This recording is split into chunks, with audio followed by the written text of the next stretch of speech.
Ain't got this shit knocking though. Okay, we're back. Episode 35, I believe. I keep getting the numbers mixed up. I think episode 35. We've been in 30s for a long time. But today, we got a very, very, very special guest. Another one. Another one. Yep, man. Here we go. We got Mrs. Spoiled Latina, as most of y'all may know. I'll let her decide if she wants to give out the government name or not. Yvonne. Just Okay, Yvonne. Just That's Yvonne. it. All right. Here we go. How are you today? I'm good. How was your weekend? My weekend was good. I went to go watch Belle Biv DeVoe Okay. on Saturday at Lake Charles at the casino. It was cool. Which casino? Golden Nugget. Oh yeah, I love it. So I went to the Golden Nugget. It was my first time there. It's really good. I like it there. Yeah, it was nice. Did y'all hit the pool? like Is the pool? No, the pool probably isn't open yet. The pool was open, but yeah, no, I didn't go to the pool. Yeah. At the casinos? Yeah, I've never it's been- I've never- nice. Oh never no, been it's to a a really casino. nice pool. It was so nice. Like, it looks really good. Yeah, Never been it to looks like casino. Vegas. It looks like Vegas. It looks like Vegas in the pool. It really does. Just minus the Vegas people. I'll be in more debt than I already am if I go to. Nah, I mean, casino. but the rooms are kind of pricey out there. The rooms are pricey. Luckily, I have a friend who works for Landry's and like hooked it up. Hazy. You got all the connects. But let's hold on. I'm a scammer, according to some people. Let's backtrack just a little bit. All right, tell us about yourself, Miss Yvonne, Oh my gosh. aka Spoiled Latina. Well, I mean, you want to say something about me? What do you think? What do you know about me? So that way, you are an entrepreneur, Mhm. a blogger, Mhm. an entrepreneur. Yeah. You are very, from what I see, you're very, women, Latina. Yeah. That's one thing that I do like about you. Thanks. Because I am Latino. Yeah, so, spoiled Latino. We gotta stick He's together. a Latino, didn't speak English. Spanish. Wait, Spanish. Yeah, Speak that. English. But, we speak English. I just think, you're an entrepreneur. You do a lot of things. I've known you for quite a few years now, and Yeah. I've seen you do a lot of different things. Yeah. And that's, one of the reasons why we wanted to have you on here. So my list is brand ambassador, influencer, entrepreneur, mom, wife, super mom actually, because her kid is awesome. Oh, yeah, he's so cute. The list goes on. You wear a lot of hats. I do. So, And I think that's one thing. Like, so my Spoiled Latina brand it's called Spoiled Latina, but it's not because I'm spoiled or because I'm always, well, I mean, no. I mean, but you know what I mean? Like, I'm not like spending money on like what people think you're supposed to be spoiled as, like going shopping and I do my fair share of that, but I feel like as women, we hold many titles. mhm. We're moms, we're entrepreneurs, we're trying to like get it in so many ways. So spoil yourself along the way is like the mission of the brand is Okay, spoil yourself a little bit. Like what we made work you in, start that, though? What made you? Okay, I was spoiled. called a spoiled Latina. And you just ran with it? I did. I ran with it. Sorry, my nose is. I ran with it and I was like, you know what? I am a spoiled Latina. I do want certain things and I feel like certain things should be done a certain way. So if that's what you're gonna call me that, then that's fine. I'd rather you call me that than broke or something. Yeah. How did you get into this ecosystem, like of what you're doing now? Yeah, slide them back. Well, I don't want to slide them back Headphones. because my hair's not done. Well, make Okay. them longer. Make them longer. Okay, fine. So I started off. Okay, so back in the day, I did behind the scenes work with a record label called Swisha House. Yo, maybe one time for the north side. Yeah, you know enough. So yeah, that's really like how it started. I moved out here to Houston a long, long time ago. Where you from? I was born in Corpus. Okay. So where Selena is from. No. And okay. I was born in Making Corpus, sense. and then my parents divorced, and we moved to the Valley. So my mom wanted to be closer to Mexico, so we moved to the Rio Grande Valley, and I was there for, I graduated from high school there. I went to college there, and then I moved out here when I was 23. Mhm. Met Dash when I was 24. Got married when I was 26. No, I'm like old. Oh, he didn't let you go nowhere. No, he didn't let me go nowhere. So now I'm out every day now. No, so I started doing that, and like the record label was like, they were barely getting to get that big, that big Warner Brother deal and Atlantic deal. So I was kind of there throughout the whole time, managing video shoots, coordinating the models, creative director for like the space, like how their hair should be. Like I was actually one of the first girls who paid models. Mhm. So like if you ask the girls back in the day, like Jessica Kylie, I feel like she was in one of our videos. So I kind of like broke her, and she kind of gives her success to me and Dash because we put her in her video and she kind of blew up after that. So I was one of the first people to pay girls. Around what time? Like what time of year was this time frame? Like? So that was like 2006, 7, 8, all of that. Okay, So when MTV, Mike Jones, Slim Thug, Mike Jones, Paul Wall, Lil Kiki, when Lil Kiki signed to Swisha House, all of that. So I was there so you were there during the real run. I was there for it all. Like I saw it all. I mean, I booked all the Paul Wall shows when he went to Africa to do the Diamond documentary. I was behind the scenes making sure he got his vaccinations and his flights and, doing all that. So people don't know that I put in a lot of work behind the scenes. And then I was like, okay, I don't want to just be like the wife of like this dude. I want to do something for myself, Mm-hmm. And I love fashion and I love beauty and I love entertainment, obviously, because I was in it. So I was like, let me create a blog or let me create something. So I was like on MySpace and Ning. Remember Ning back in the day? Yeah. And then I created a blog spot. And that's where I started seeing like more people following me, little comments here and there. And it kind of just grew. It was like something that it was a hobby just to put my ideas out there. When did you start the blog? So this is my 10th year. This is my 10th anniversary. So you started before blogging was like a blog. Yeah, cool. I started when everybody wanted to be a model because everybody wanted to be a model. Still do. Now, now people want to be like on the internet and be blogging and do like that. So yeah, I came right before that. So I'm celebrating 10 years this year. Wowzer. Can I ask some personal stuff? Go ahead. What kind of traffic you get on that blog? I get like 116,000 per month unique views, like according to Cision. Damn. Yeah. Wow. Yeah, and I don't really post a lot on the blog. I post more on like social media. That's where it's kind of like that's like a funnel that drives them to the blog. Yeah, but my blog has kind of been neglected, and so if you go to my blog now, there's like it's a lot of sponsored stuff that I have to put on there. Mm-hmm. But I want to go back. I've been so busy like working with liquor brands these last 5 years that I kind of put my personal brand on hold. So that's why I decided at the end of last year to leave the liquor business and focus again on Spoiled Latina. Okay. So that's why. So, man, 100,000? So you're like a for real blogger. Yeah. Right? So I have my own blog that I do. And the most I ever had in unique hits was 15,000. That was Ikem's, Ikem from In the Mix. Yeah. It was his wedding because I do a lot of wedding stuff.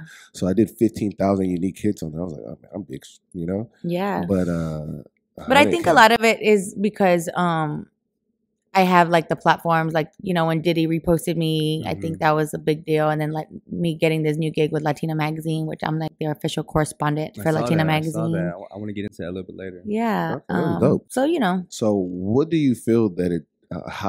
Just in a short, how do you have a successful blog? Like, just be yourself. Being active. Like, be yourself, be active, like be original, like show, funny stuff. For me, it's like my life and my son. Like my son gets a lot of engagement. Oh yeah. Where I'm like, okay, I need to like we've seen fall back and let him do it. Yeah. We've seen firsthand when DJ Khaled or whatever just gravitate. Yeah, they put him on his. Yeah, you guys were there. Yeah.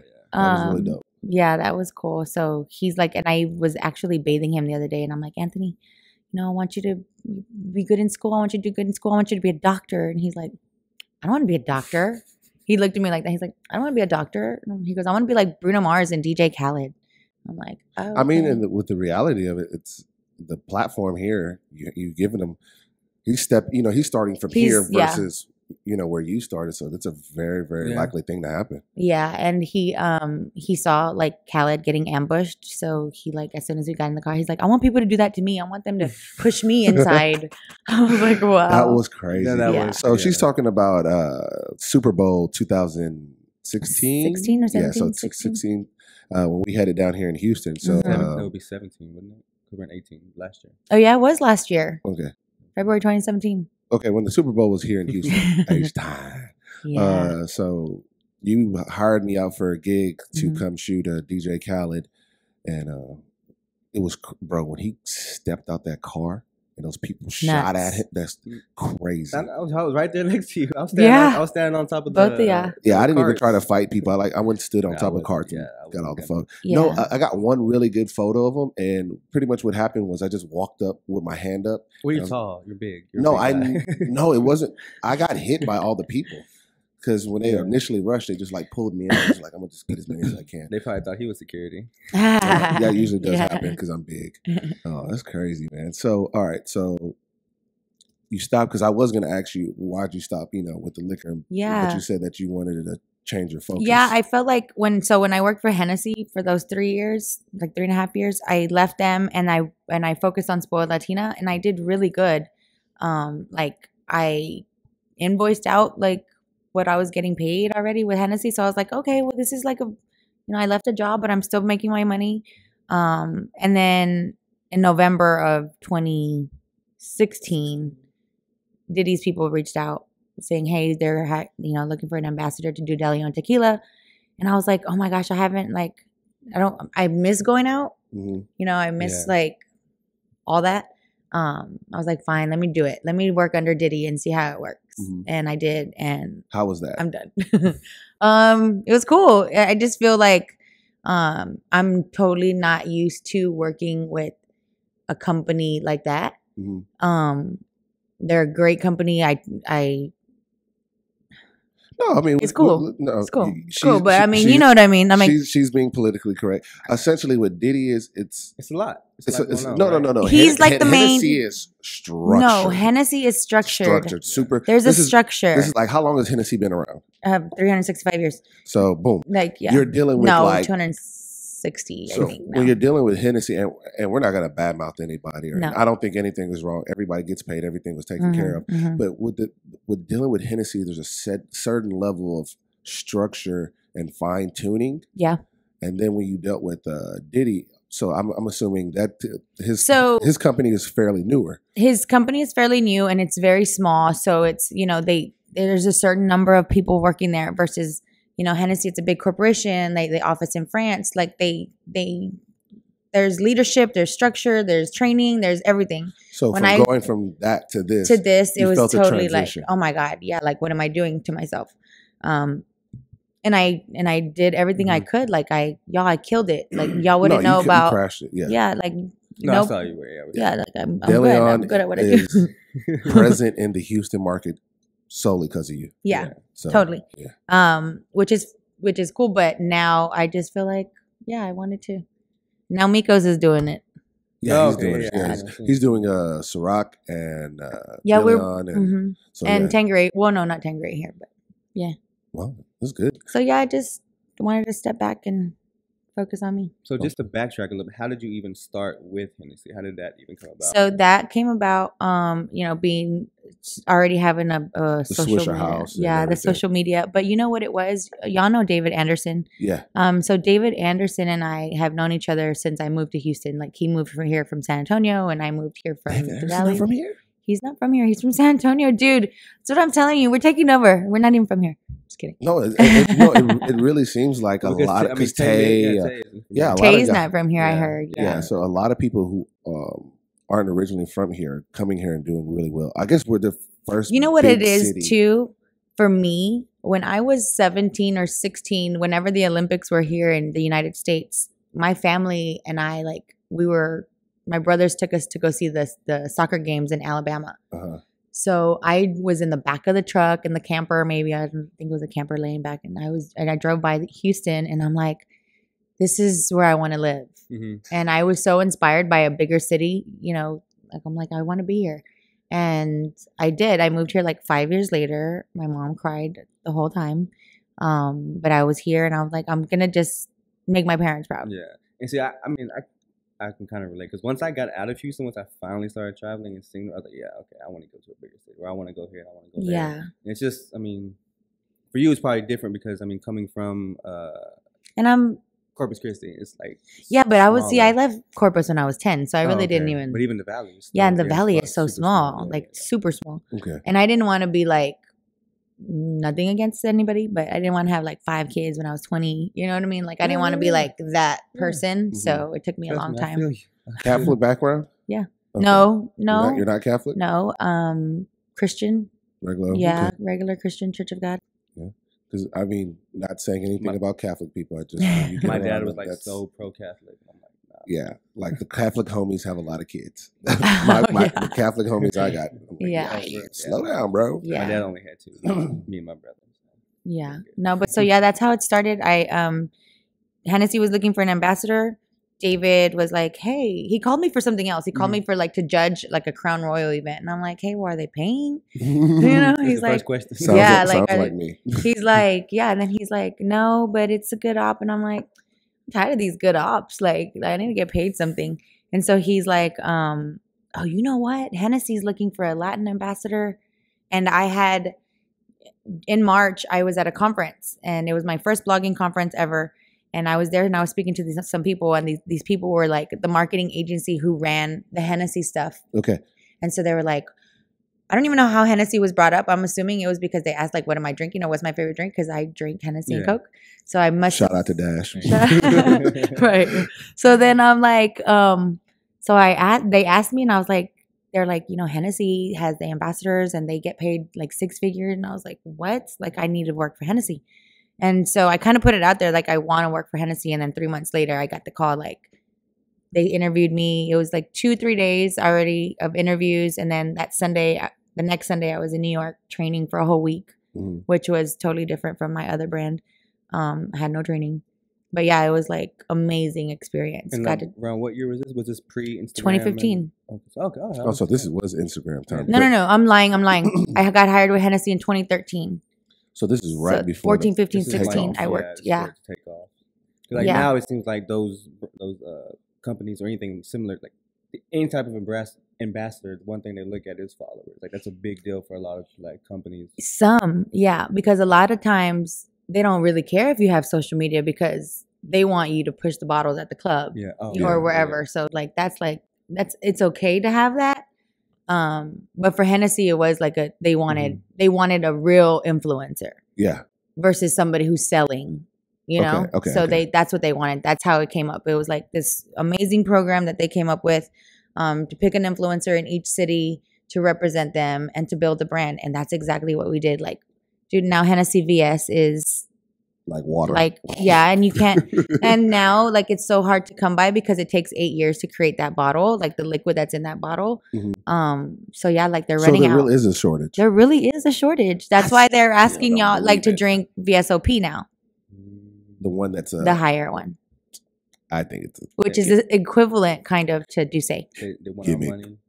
I think it's a gimmick. No, y'all, it's for real. They ain't getting she's not with Hennessy no more, so yeah, she don't gotta. She ain't gotta lie. She ain't gotta lie. Yeah, I was gonna say the same thing. So, would you ever work with another liquor brand, or are you kind of like done with that? And you kind of, I think the only way that I will do something with the liquor brand is if I get contracted to do consultant work for them. I don't want to go back into the space of like living my everyday life as an ambassador for them. Yeah, that does get tiring after all. Yeah, I'll do that. I'll do dinners, and I'll host events and I'll do other stuff like that. But I don't want to.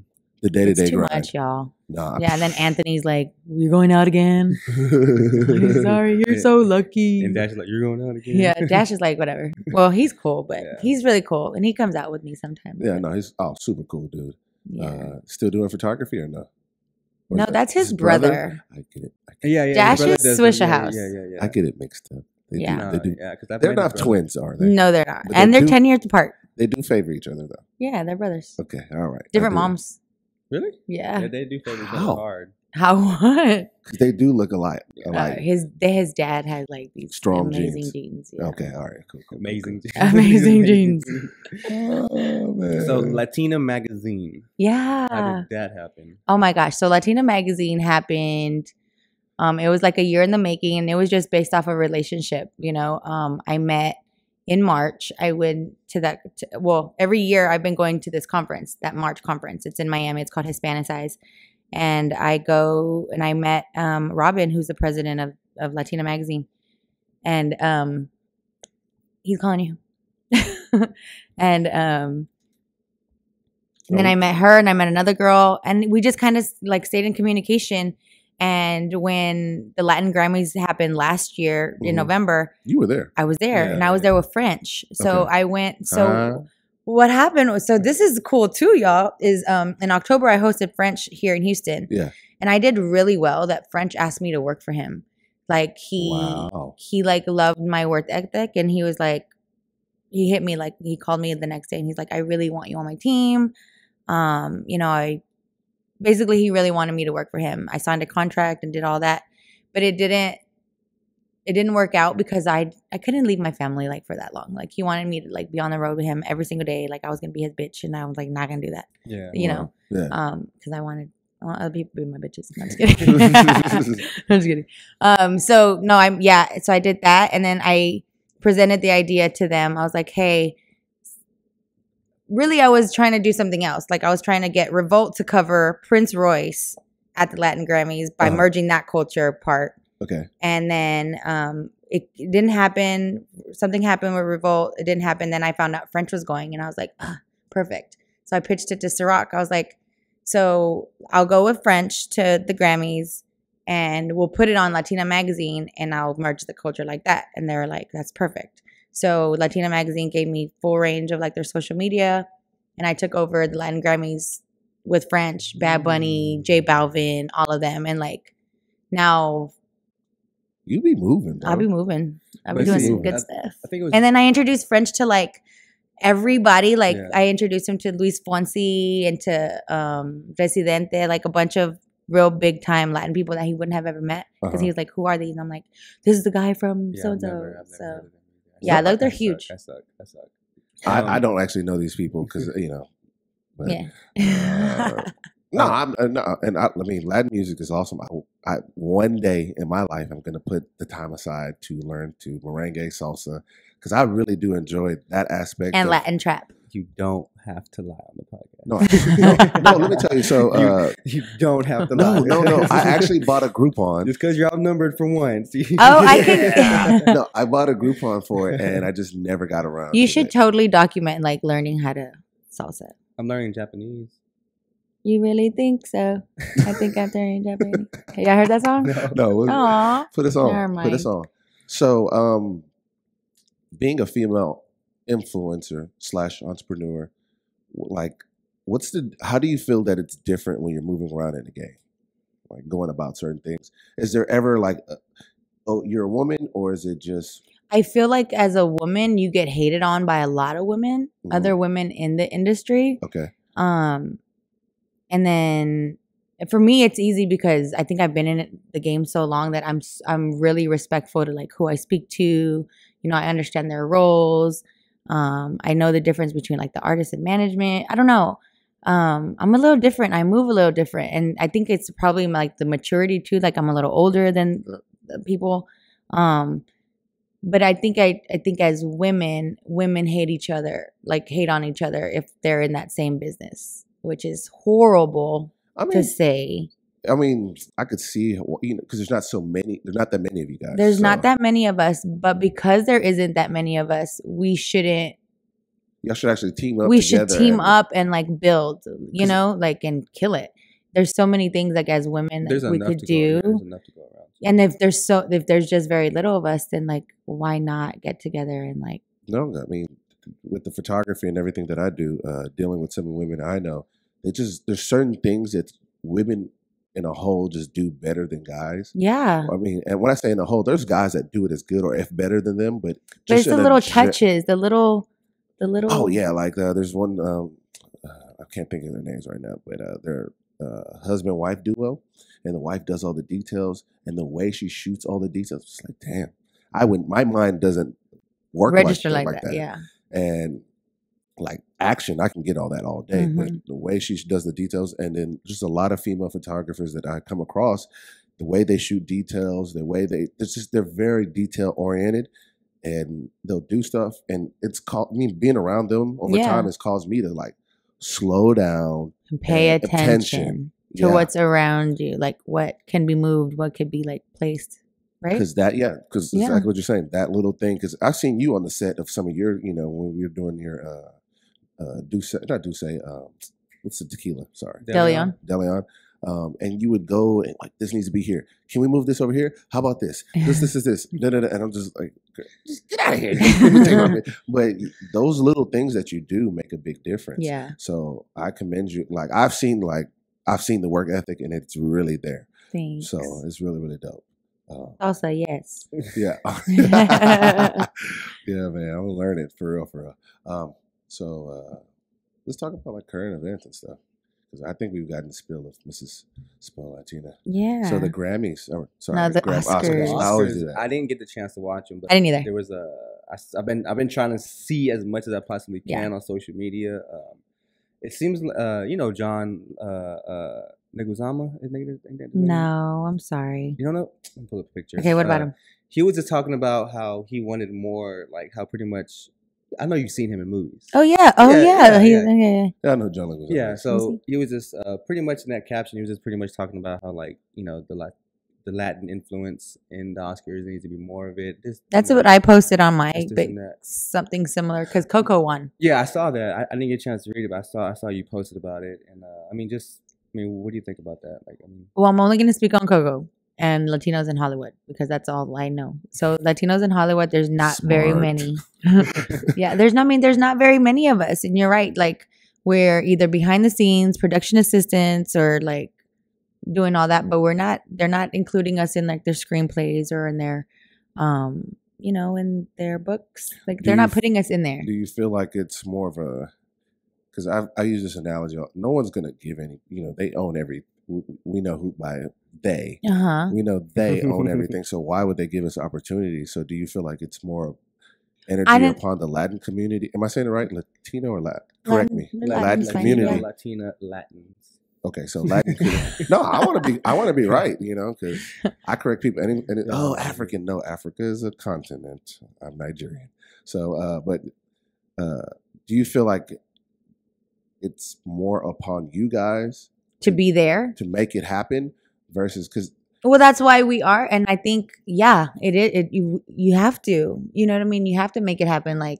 Look at us. Like if you didn't buy your own equipment, then you wouldn't be doing it. You know what I mean? If like I didn't go and meet somebody, then I wouldn't be. I think as Latinos and as people, we have to take the initiative like to grow. Mm-hmm. And I know that there's a lot of Latin actors out in Hollywood, but I just don't. I feel like. Is there any Latin production companies? Big ones? I know Selma Hayek, Robert Rodriguez, and Robert Rodriguez. Yeah, he has one.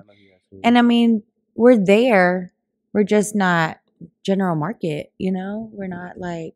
But what percentage does the Hispanic or Latin community have of the United States? A lot. Yeah, when it comes to numbers and percentages. Y'all, we're taking over Houston, right? Pretty much. Yeah, we're like 52% in Houston. Is it you? No, I swear to God, if you 52, it was like 49 last time. I'm assuming it's 52 now. Yowzer. Yeah, we're up there. We're like the highest demographic in Houston. In the city of Houston. Yeah. Yeesh. I didn't know that at all. Mm-hmm. Latinos that. Yeah, boy. Okay, so, me, Get Out got Best Original Screenplay. I was like, yeah. But Get Out, I never even saw that. You should. It's super good. Okay. Really have you seen Coco? No. Can you please watch Coco? You have your son. Daughter. She's got to watch it. Okay. No. The crazy thing is, we went to the movies, and we're like, we're gonna watch Coco, but her mom was like, let's go do something else, and I literally wanted to watch. You know what? And that's sometimes like it's like, why not? Just because it's not like. No. She had no idea what it was. I had no idea what it was, so I was just like, okay, we're here for the movies for her. Coco is so good. Like, give us a little rundown on what it is. So Coco is about a little boy who loves music. Okay. And in the movie, his grandfather left the family. According to the story, he left the family to become a musician. Mm-hmm. And so it was like a sin for him to basically become a musician because he left the family and he ended up dying. So he ended up dying along the way. And so his family was like, we're not going to lose another family member to music. Okay. So Miguel is a little boy, and he tries to figure out. Well, he wants to play the guitar. Mm-hmm. Long story short, he goes to where everybody's dead at. Mm-hmm. He goes to that world, and he finds Mr. De La Cruz, who was he thought was his grandfather, who was this big musician, and turns out that Mr. De La Cruz stole music from his real grandpa back then. So so it's Day of the Dead. They're kind of like paying homage to the Day of the Dead. Like, so Anthony, my son, who's a mixed child right now, and I love the fact that he's learning about this movie and learning about the Mexican culture and like wondering like what Day of the Dead is. Because now he's asking, Mom, when's Day of the Dead? Are we going to have an offering? Are we going to do this? It's like, is there a real Mr. De La Cruz? So I have to pull up like Vicente Fernandez or like big time Latin singers so I can show like, well, there's not a real Mr. De La Cruz, but there's this guy. He's the version of Mr. De La Cruz. Or this is what we do like to pay homage for the people who have passed away. So it's kind of like, I don't know, it's such a culture driven movie, and I cried, and Anthony watches it every day. We bought it whenever it released, and he watches it every morning, every day, he's doesn't speak Spanish, but he sings Spanish. Teach. I get I'm I 30, try, dude. No, you stop. Oh, you should. Don't speak No, it to him in should. English, because I'm 32 years old, and my mom's native language, or my parents' native language, is Yoruba, and I'll be around people and they'll start talking, and it's just like that little, even though I grew up damn near exactly the same as you, that little layer of the language barrier, it makes a big difference. Well, no, he knows Spanish. I mean, he knows some, but not to hold a conversation. You got, and he can pronounce the words in the song. Because like, I'm suffering. I know that he needs to. I'm suffering, and what everybody told me, and the craziest thing is, a Nigerian guy who knows like fluent Spanish, he says that as long as your parents speak to you in English, you'll never ever. So I'm gonna speak in Spanish. Yeah, because the Nigerian guy, I'm talking about, he sit here and have a full out. My mom must have did it to me because I know Spanish really well, and my mom only speaks Spanish. So you'll learn English because of everybody this is else where you live you. here. Even because if you think about people who came from here from Mexico and they've been here 30, 40 years, it's like they have to learn. You have to. Yeah. So they'll learn English. And that guy said he lived in Mexico for 2 years and he had no other choice. He said about 6 months out, he was able to start speaking Spanish. Oh my God. I'm talking Spanish to Anthony tonight. Oh, you should, because like I said, it affected me growing up, even to this day. So, ¿tú no sabes nada de español? Poquito. Oh my God. Like I know what you said, context, I can tell more or less what you said. Like by my facial expression. And just, there's certain, like my grandma would, all my family knows English. That's their first language. But, you know, when they would talk, especially my grandparents, it was always in Spanish. So I would hear certain things, but I never knew what they were saying. But there's like I said, I can take context out of like a few words and put it together, like what you just said. I can't repeat it back to you. I'm there's like, no way I can you're repeat not it back Spanish. to you. He goes, un poquito. Yeah, so like there's no way I can repeat what you just said back to you. But it like to this day, it's like affected me. I used to work at the YMCA here in Houston, the 1 and 3rd Ward, the Texans YMCA, and I was the only Hispanic working there. And there was a black guy there. He spoke Spanish. So when all the Hispanic people would come, you know, want to sign up for the YMCA, they would come to me. I'm like, I don't know Spanish, but he does. And they look at me stupid like, are you serious? You know what? One thing that I noticed when I moved here, because I mean, like I said, like I know Spanish, was here, people would say their last name like Rodriguez or Galvan. Or, you know, like they don't pronounce it like. You're supposed to, aren't you supposed to roll the R's? Yeah, like Rodriguez. They're like Rodriguez, which is fine. Say Rodriguez, but it's Rodriguez. Robert Rodriguez. Rodrigo. It's Tex-Mex, everything here. Yeah. But no, I mean, I wish I would have learned. And I mean, there was like pros and cons of me, I guess, not being able to know it. I mean, me not knowing it is, I guess it helped me. I think not knowing okay, so everybody has your native cultures. It's a hurdle. Well, Anthony says he's black. No, we give him the black pass all the time. No, he's Mexican too, and I have to tell him like you're Mexican, like I'm Mexican. Yeah. Look at your mom. Look at your grandma. So, but do you think, honestly, do you think a lot of Hispanic people are afraid to, you know, to own it? Own what? Being Hispanic. Like, I think nowadays they're really like. Because that's what I felt. Well, when I was young too, when I was like growing up, don't talk to me in Spanish. I was that one. My sister would talk to me in Spanish. I'm like, girl, you know English. Like, why are you talking to me in Spanish? Oh no, I think I was like that. That's just America, because my parents. And now I love my culture. I will, yeah, when like I was a blast kid, on radio. Because they would be my middle name is Bamidele, and they would call me Dele, and my cousins would call me Dele. Bro, you know my name, Fred, bro. Don't call me Dylan in front of everybody, man. Fred. And now, like, if my cousins call me Fred, I'm like, bro, what you don't call me no Fred, man? What's wrong with you? You know my name. Yeah. So I think that's just growing up here in the U.S. At some period of time, you're not secure about yourself, so you're just like, oh, let me try to be as cool as possible. And back then, they didn't want, like, Mexicans.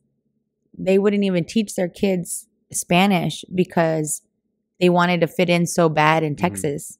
So it was like back in the day, like the Mexicans that were here, they taught their kids English. That's why they don't know Spanish, because they wanted to fit in so bad. Oh, like they told my mom the BS that it would affect my speaking and learning. That, speaking 2 languages to me. And that's why she was like, I was like, what? Well, see, like, my mom just didn't bother with it. My dad was very, like, before he left, he was very, like, trying to speak to me in Spanish. And, I was a mama's boy. So I ain't got to listen to you. This is my mom. And so, but he was very, like I said, he was very, Catholic. He was, very, like, Mexican gangster and all that stuff. So he's like, you better learn Spanish, boy, and this and that. And I was like, pinche cabrón. Yeah, exactly. What does that mean? Little shit.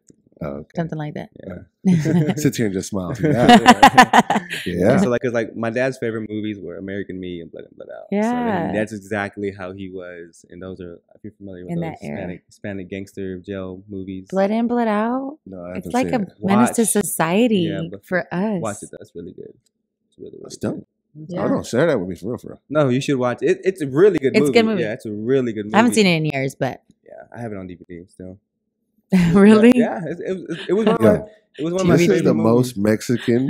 Not Mexican. No, this is the most. Okay, I'm sorry, Latino that he's ever been ever. Like normally he's just like, yeah, dog, what's up, baby? I'm just like, yay, Mikey. No, because it's like I have my Mexicans. Like my family, we're all Hispanic, Mexican, whatever you want to call us. But I'm still waiting on my menudo. I'm just not. Oh yeah, oh my God, still let's waiting go. on we usually make it every year for Christmas, but we had some family issues this year, and I don't say issues, but there was dude, we can go to La Mexicana on a weekend, okay? No, I get it here and there. So we didn't make it this year, and like they every now and then my family they'll get like super Mexican, and they'll start making tamales and stuff like that. Still haven't had no tamales either. But they just haven't done like my family's both. Like I said, they all know Spanish except for like me and my cousins.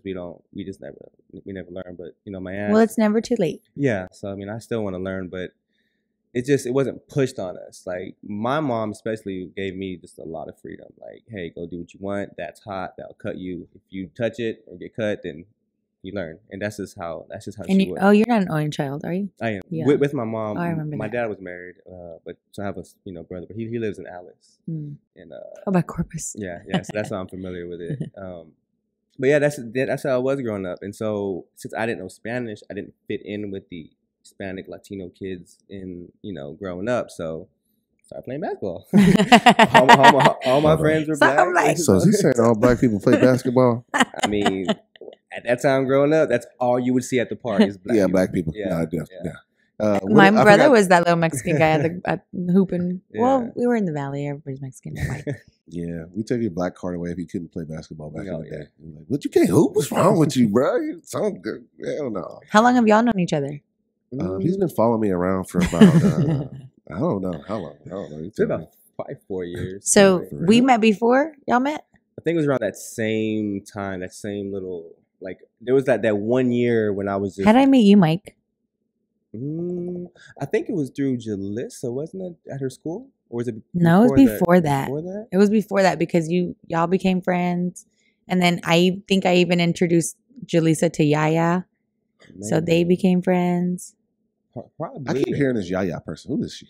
She's just Yaya. That's all I can say. Easy. Is she like, I can't give her. And she's still in your from kind of world? From what I know, she's more behind the scenes stuff. She does a lot of, I guess, behind the scenes stuff.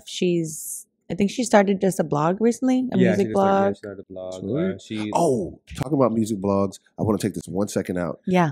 Devmatic, shout out to you, man. So Devmatic is a photographer in our circle of people and everything like that. And he kept complaining about having problems with getting access to shows to shoot them and everything. So he said, F it, I'll make my own platform. And he's literally booked 2 shows, been able to shoot 2 shows because of Off his of his- own blog, and a super duper shout out to. I don't know what his That's hits how are. it's supposed to be. Yeah, I don't know how many hits he's getting or Yeah. anything like that. But it's working. I just plain. I don't even work or not work. I respect him. Yeah. That's. Some people. I'm telling you, we have to build our own platforms. Platforms. Because a lot of people will just sit around and complain and complain and complain and complain. And he just said, "Let me do something about it." Now you do need. Now to you're change. gonna invite me. Now you're gonna you Yeah. need somebody to cover Yeah. your. Yeah, that's what I'm stuff. saying. But he needs to change his YouTube picture because he looks like a creeper on there. So, but still, shout out to you, man. I've been wanting to do that because, like, Yeah. you don't have to love him or not, but I just respect anybody who does that. Don't complain about it. Let's make it happen. So let's stop soul searching with Mike. Let's talk about some other stuff. So I feel like the music scene is Houston's music scene is going to get that run again, like we did with Swisha House and everything like that. I don't know how up on the music you are. Are you following any guys now? I mean, because you're just around that. Do you feel like anybody in particular might have a good run coming up? Or There's some guys from the north side. I forget who they are. Oh, actually, no. No, but do you feel like that energy is coming back around again, or you're just not paying attention to it because you're so busy with Spotlight? Yeah, Shameless no. plug. Yeah. I don't know if I don't think I'm in that scene anymore. Yeah. Like I feel like maybe I'm a little lost in that scene, but yeah, no, before it was like I knew everything. Yeah, I mean, now I'm like grow, get out of the stuff. So okay, but there is a good group from the north side. I just don't know their names. Who is it? I'm trying to think. I don't know. It's two guys and one guy sings. Is it and Hispanic? They black? no, they're I think they're rappers? black guys. Okay. One guy sings. He's so good. I don't know who it is. I'll find it. Yeah. Mm-hmm. I mean, but there's some people. Why? What's Oh up? no, because I mean, that's I will. So we got a lot of people coming out with really, Les, Delbeezy. Oh yeah. And the thing is, they're doing really, really well. They have really good. I should have presence. mentioned them. Yeah. Yeah, they have internet presence. So I just feel like it's that that run that Swisha House had. Now it's different now because there's not one big record label here in Houston like Swisha House and it was SUC and Swisha House, right? No, Screwed Up Click is Screwed SUC and Swisha House is. No, I'm Swisha saying House. there were two. But Screwed Up Click was a record label, correct? Yes. But they didn't get the deal. It was Swisha House that got the deal. Yeah. So now with all the guys, they're all no one's signed to anybody. So what caused that deal to happen? That's something I'm really interested in. I can't speak for like Dash because I was there, but I think what it was is they got out of Houston and like did their music out there. Mm-hmm. Obviously Houston did good or whatever, but I don't know what happened with the deal. I know they signed a deal. Dash made the deal happen because it was Dash that did it. Oh, Dash was actually the man who Dash is all the business for the Swisha House. Dash doesn't do music. He doesn't do none of that. He negotiates the deals. He's the executive producer, like on everything. So he's the one that's, was talking to Leor Cohen, talking to all these big guys, was the one setting it up. And then like if they were fucking us over, he was the one that also stepped in and got hated because of that and all that. Oh. Yeah. So what initially made them? So you said them traveling around is what initially got people paying attention. I think so. Yeah. Like they say that too. You have to leave your own city to to get recognition. Like if you make it somewhere else, then your own city's gonna be like, oh, he's popping. Like, so that's really what they did. I mean, they were in Nebraska. They were always in Louisiana. They were like everywhere. Nebraska? Yeah, dude. I went to Nebraska. That's the only reason I mentioned it. What city in Nebraska? Omaha. I was going to say it has Omaha. to be Like from Belly. Like I felt like I was in Belly. So we went over there. There was a Mike Jones show in Omaha, Nebraska. The snow was super fucking high. Like it was so cold. And then when we were there, it's a crazy story. When we were there, the promoters who booked the show for Mike were being followed by the feds. So we were in the car. They like made us get out of the car.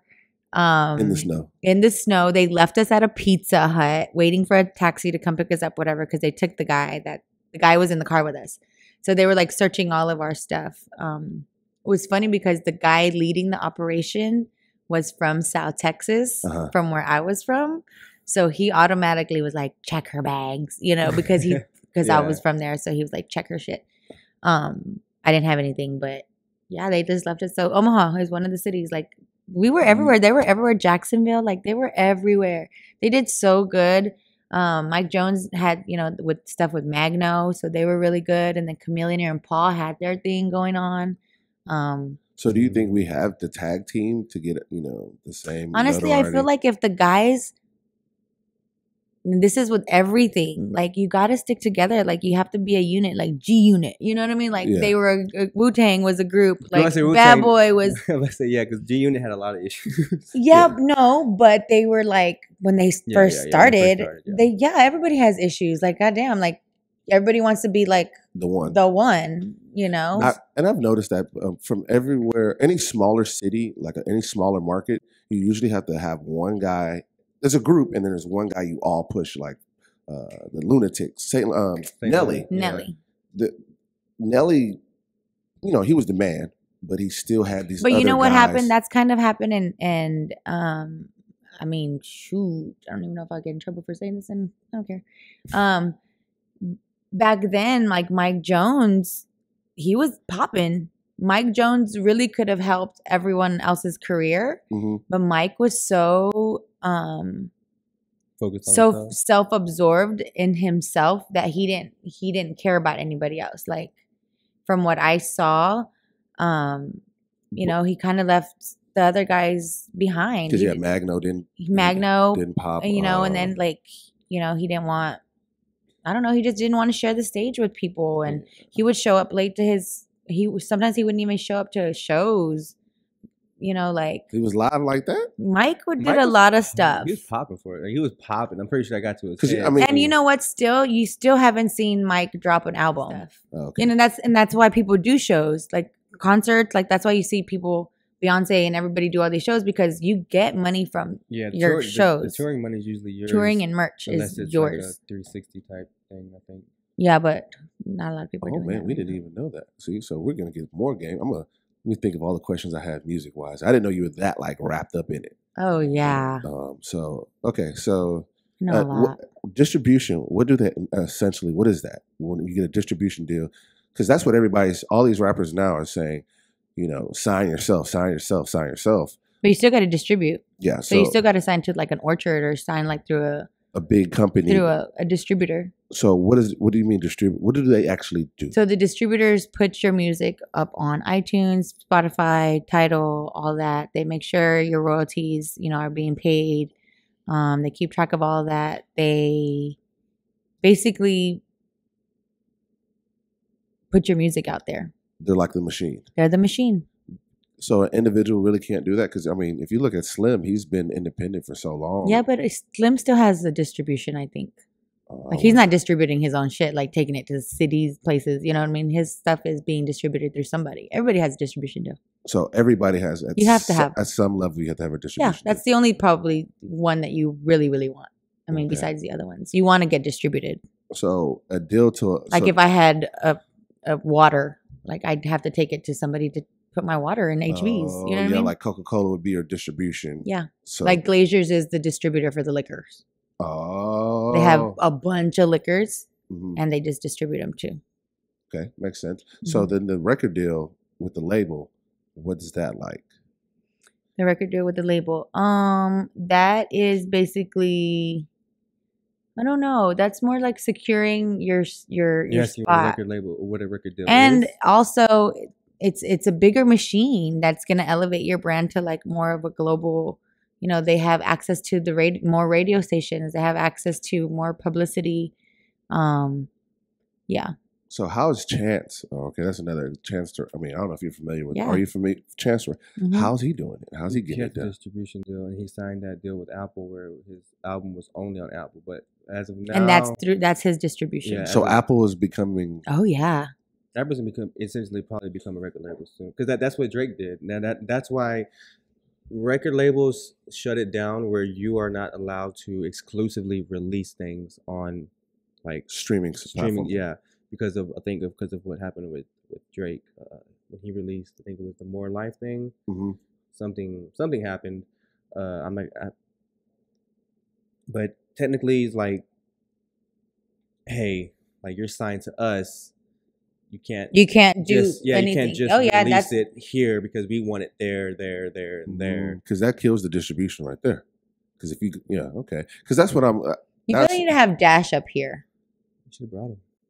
He was gonna come. I didn't know we were gonna get this deep into it. But if you like that part of the game and like. No, we're gonna make so I don't think Apple is the distribution deal. I think it's just like, hey, we just want that album. We're gonna give you this much money for that album to be here. Like for Chance, it was like, hey, this album's gonna be on with us for like X amount of days, weeks, months, and then it can be released to Spotify. Okay, Yvonne, can you make that happen where Dash comes up here? Yeah, we can do a part 2 with you and Dash. Yeah, no, that'd be dope.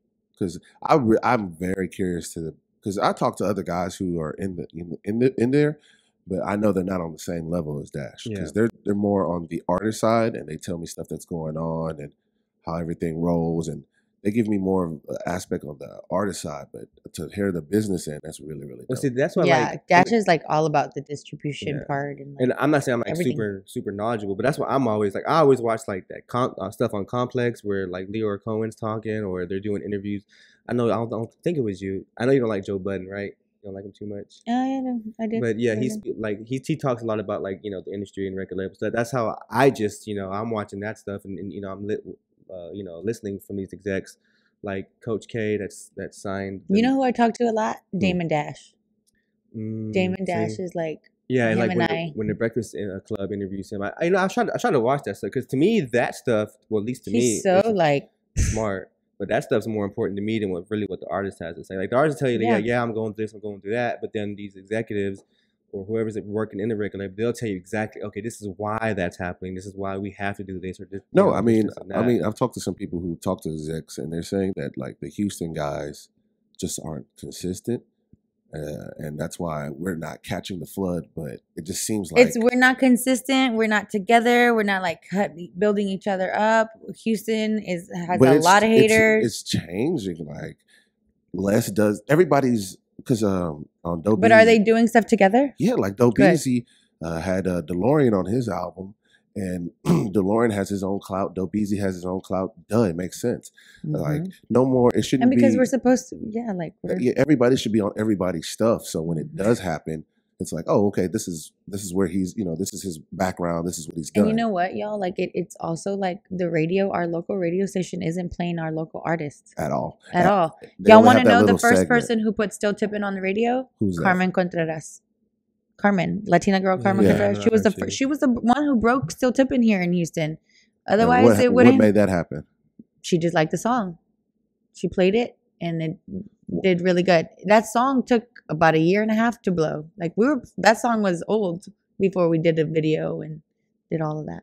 That's crazy. Yeah. I mean, but I've seen that happen with a couple songs. The clubs will. So it'll start. And you got to build the song too. A lot of artists have a song and then they stop. They want to promote the next song after 2-3 months. It's like, you got to build this song. You got to push a song because I've seen some guys. And that's why it's good to have a record deal because the record label will push that single or that song. Sometimes. Yeah.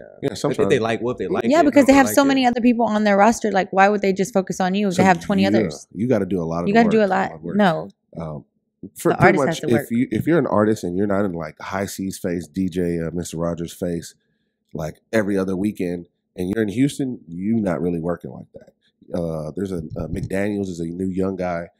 You should be in these guys' faces like all the time, trying to push your stuff and everything like that. Yeah. But no, I mean, like I said, back to what I was saying, I see a change in the climate. I think guys are starting to get it. Like, we're not going to just get out of here on our own. For instance,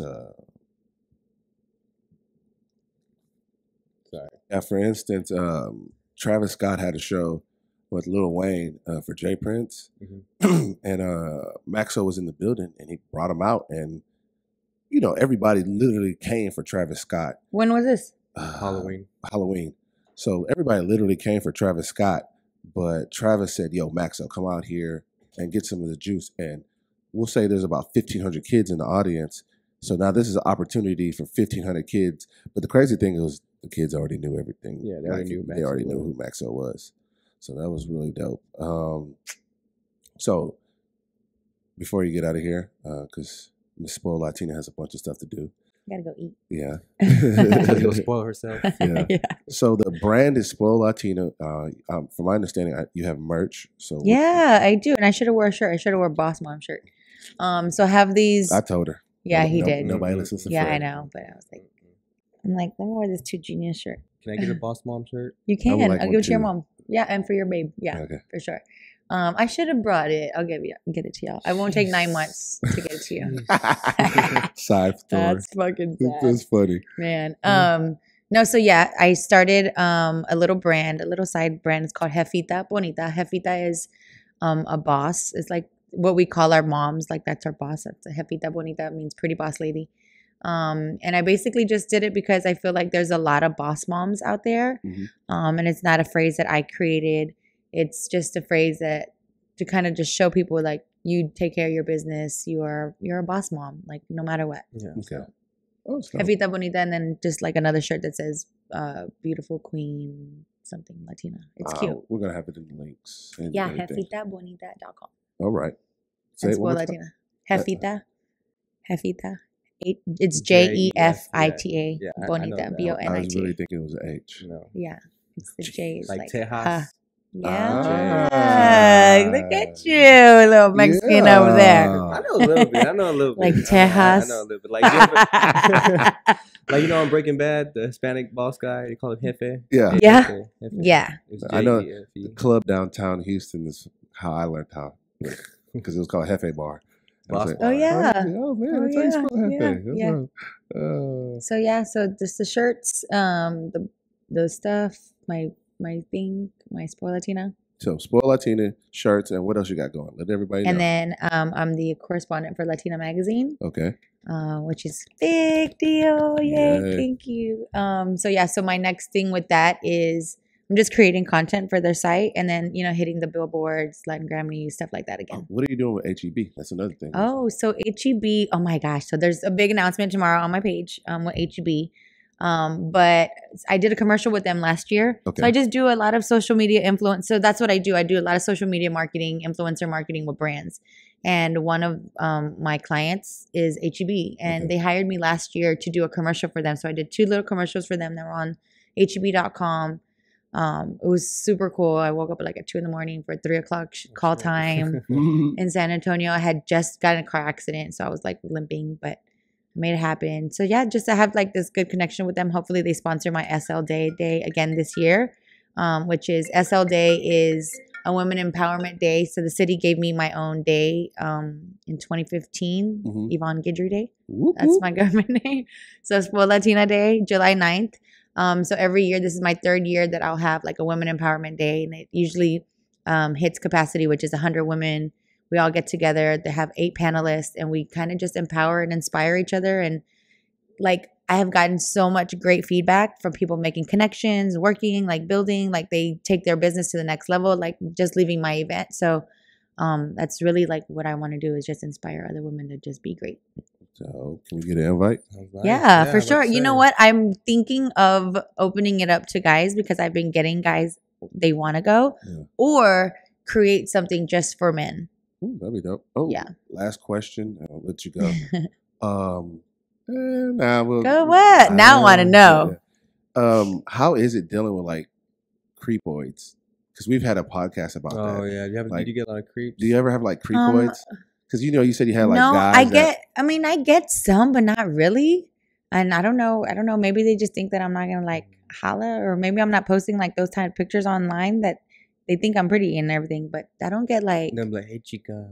No, I actually once a year I get a stan to come to my page. Once a year, I get a girl who we haven't spoken years.